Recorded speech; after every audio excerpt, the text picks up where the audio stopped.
Oui, Christian Alt, pour la livraison des tablettes pour notre nouveau module de vente CRM, oui, tout à fait.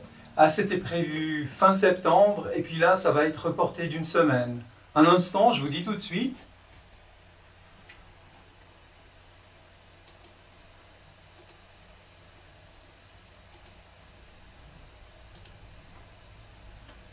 Ah non, là, il va falloir qu'on trouve une autre solution. J'ai effectivement un délai que j'arrive pas à respecter. J'ai un indicateur qui s'est levé, qui est tout rouge, c'est pas bon. En tout cas, je vous remercie, mais on va devoir chercher une solution. Voilà, bonne journée, au revoir.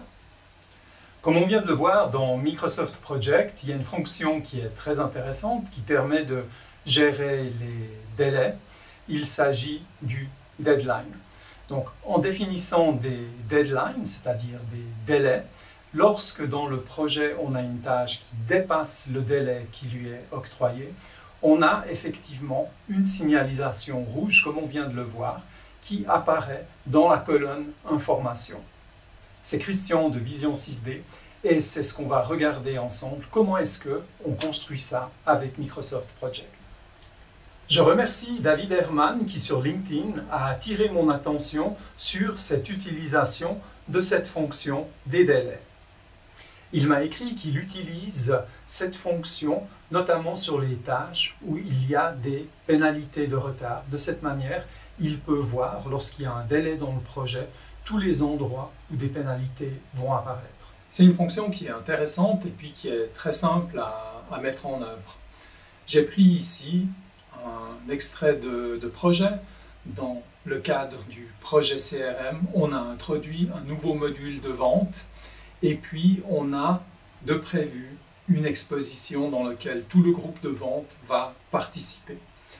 Alors on les équipe de tablettes et ensuite on va les former, on va leur faire une démo et puis ils vont suivre la formation sur ce module de vente de manière à être prêts pour cette expo dont on espère effectivement obtenir beaucoup de prospects et de potentiels projets. Donc ici, il y a un moment donné où on passe la commande des tablettes et puis il y a une date de livraison des tablettes qui est ici. Et dans notre cas, ce que m'a annoncé le vendeur, c'est qu'effectivement sa date de livraison possible, c'est le 4 octobre. Malheureusement, le 4 octobre, on voit que ça nous a attiré ici un délai, un deadline, une information qui nous dit « Attention, vous dépassez un délai ». Qu'est-ce que ça veut dire dans la réalité de ce projet? Ça veut dire qu'on ne va pas réussir à faire la démo et former les gens de la vente pour qu'ils soient équipés pour l'exposition. Donc ce n'est pas du tout acceptable comme situation. Donc initialement dans ce projet, moi j'avais prévu que ici au plus tard, on allait être livré des tablettes aux environs du 29 septembre, ce qui laissait quand même 2 semaines et demie pour la livraison de tablettes. Donc dans ce cas, tout fonctionnait tout à fait normalement. Alors je vais refaire avec vous l'action que j'ai eue tout à l'heure, c'est-à-dire que ici j'ai changé ma date de livraison et je l'ai reportée d'une semaine au 4 octobre. Et c'est au moment où j'ai cette action dans le projet, donc on voit que sur le Gantt, à part le fait que ici ça s'est déplacé, il n'y a pas de signalisation particulière. Par contre, ici devant, dans la colonne Information, on voit qu'on a ici une information qui dit que dans le fond, cette tâche va nous faire dépasser le délai ou la deadline que j'ai imposé. Alors comment est-ce que je fais pour imposer une deadline?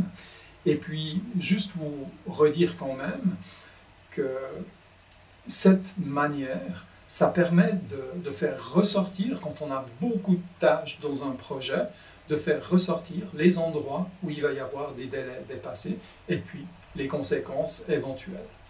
Alors pour ça, c'est assez simple. J'ai ici ajouté la colonne deadline. Cette colonne existe en tant que telle dans MS Project. Donc il suffit, bouton de droite, insérer une colonne, et puis on va chercher ce qui commence par la lettre D, deadline, voilà, et puis ici, je peux faire apparaître les deadlines. Alors NA, c'est non applicable, et puis il suffit de venir ici, et puis d'établir la date du délai proposé. Donc si maintenant, pour une raison quelconque, je décidais que le délai, ce n'était pas le 4, mais le 10 octobre, on va voir que finalement, automatiquement, ça disparaît. Maintenant, je fais l'opération inverse. Le deadline, je l'avais fixé au 4 octobre. Donc je reviens, je le mets au 4 octobre. Bien sûr que là, on fonctionne un petit peu à l'envers, mais on a la signalisation qui est donc présente ici. Il y a maintenant un autre moyen d'insérer un délai sur une tâche. Donc je sélectionne ici la tâche sur laquelle je veux ajouter un délai. Et puis je vais dans sa partie information en double-cliquant sur la tâche. Et on voit que dans la partie avancée, il y a ici la possibilité d'insérer une contrainte sous la forme d'un délai, sous la forme d'une deadline. Ici, on a l'application qui nous dit NA not applicable. Ce qu'il faut comprendre, il n'y a pas de délai mis sur cette tâche. Et c'est justement là que je vais ajouter une contrainte. Donc je vais lui dire qu'il y a un deadline, un délai, au 4 octobre. Voilà, ça c'est fait. Donc à partir de là, je dis OK. Donc je n'ai pas ajouté pour le moment la colonne deadline. Et puis on va voir ce qui se passe. Ici, je resimule la situation dans laquelle je reçois l'appel du fournisseur. Donc, le fournisseur m'a dit qu'il va livrer le 4 octobre. Donc, ici, je mets la date de livraison du 4 octobre. Et on voit qu'il y a exactement la même chose qui se passe. J'ai bien l'information ici qui me dit que je suis hors délai qui est apparu, alors que je n'ai pas besoin de faire apparaître la colonne des deadlines.